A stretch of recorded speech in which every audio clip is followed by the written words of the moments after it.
Hey everybody, HMV here, playing a quick one-off Kerbal Space Program episode here to do the Douglas Adams Challenge. So, meet the 42 Tylo ship. It costs 216,000 Kerbucks, weighs a shade under 600 tons, and, most importantly, is made up of 42 parts. The Douglas Adams Challenge asks that you build a ship with exactly 42 parts, make a goal, and do it. The harder the goal, the more challenge points you whatever the thing, and who cares, let's launch this bad boy. It starts with two side mammoth engines under two of the largest tanks, topped by the closest thing I could get to nose cones for these tanks.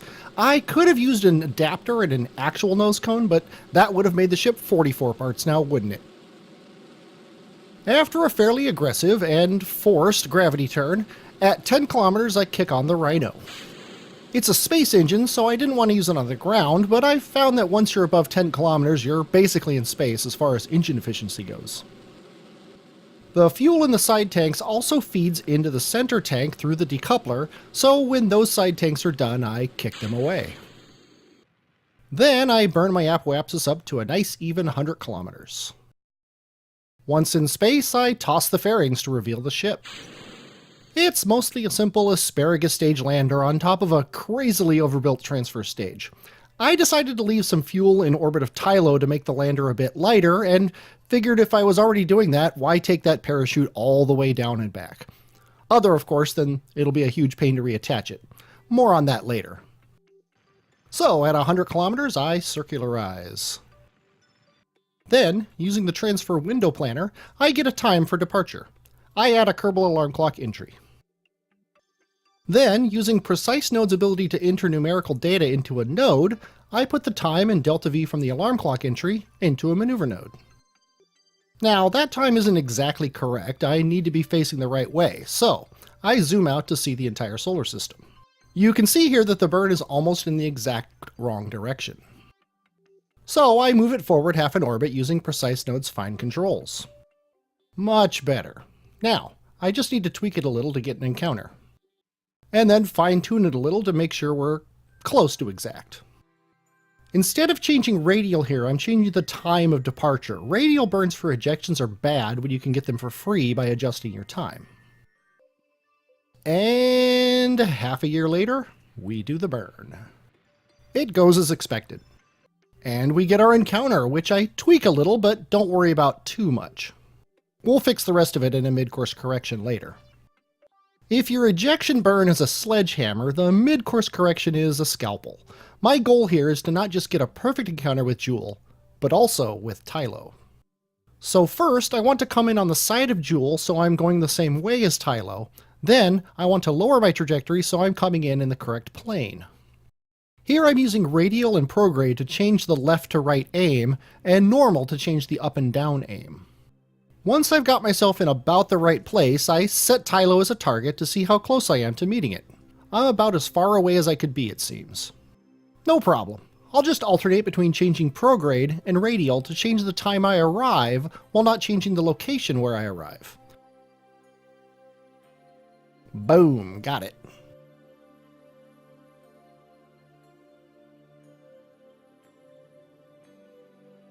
Now that we're meeting Tylo in the right place, I further tweak the node to get real close. The closer you can get to Tylo, the more fuel efficient the encounter will be, and out here far away from Joule, the correction burns are super cheap to do. The trajectory doesn't always go the way you expect, and you have to tweak prograde, radial, and even normal sometimes to get it right. There we go. I want my eventual orbit to be fairly equatorial in around 100 kilometers. That right there seems fine. Bye, Kerbin. We'll be back in a couple years if all goes well. Now, the exact timing on a burn way out in interplanetary space isn't as important as getting the direction and speed correct, so I throttle way down and take it slow. The last few meters per second are the most important, and it sometimes doesn't look like you're going to get it. Sometimes you just have to burn on faith. There we go. I set up a node at periapsis to just close my orbit. Then we're off to Tylo. See you in a year and a half. Wake up, Val, we're here. The burn looks crazy at 14 minutes, but that's just because we're still throttled down. 17 seconds sounds a lot better. And we burn into Tylo orbit. I don't realize right now just why, but the ship's not showing my delta V correctly. So, I disable all my lander fuel tanks to get an actual delta V reading. I want to burn half of it down to save fuel on the lander, but still have some to burn back up for escape. It'll all make sense later. Probably. So, I have about 1,000 meters per second left, so I burn 500 of it on the next periapsis. That looks about right. I re-enable all the tanks, and then undock.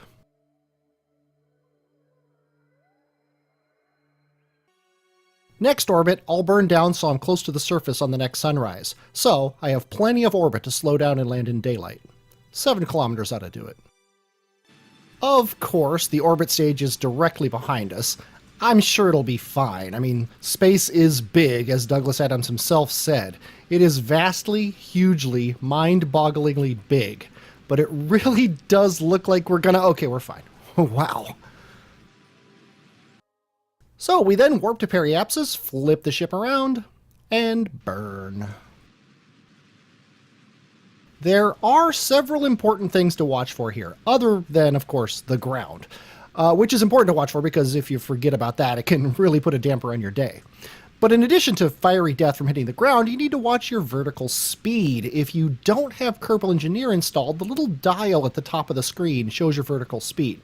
I don't like to let it get much over 10, and 100 is way too fast. Tilt up a bit to slow it down, but keep yourself aimed as close to retrograde as possible to slow down as much as possible.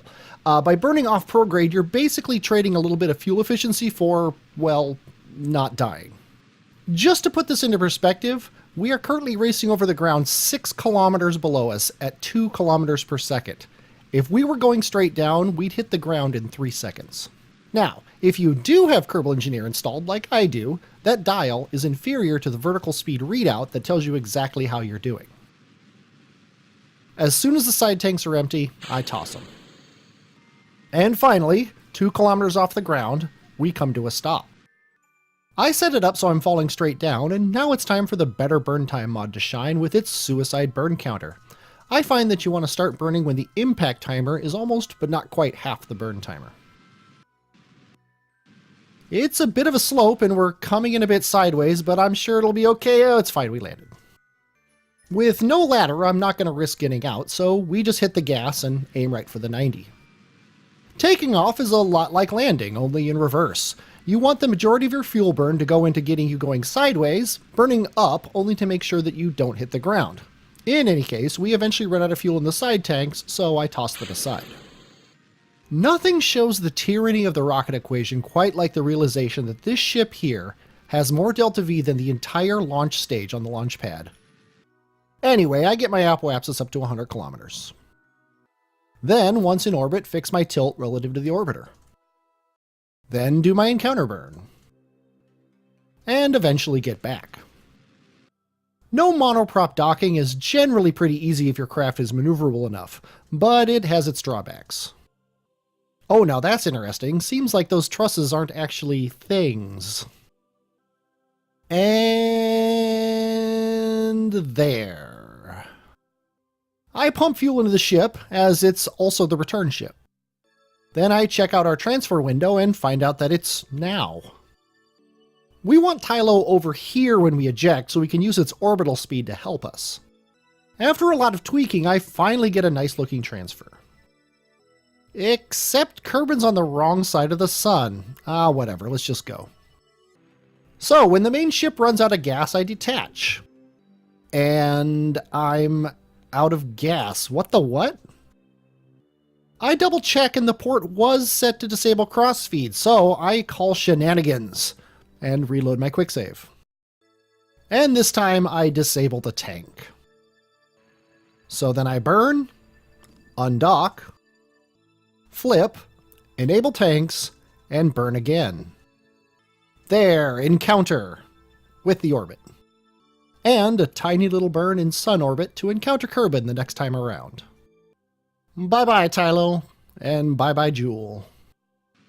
When it comes, I do my encounter burn.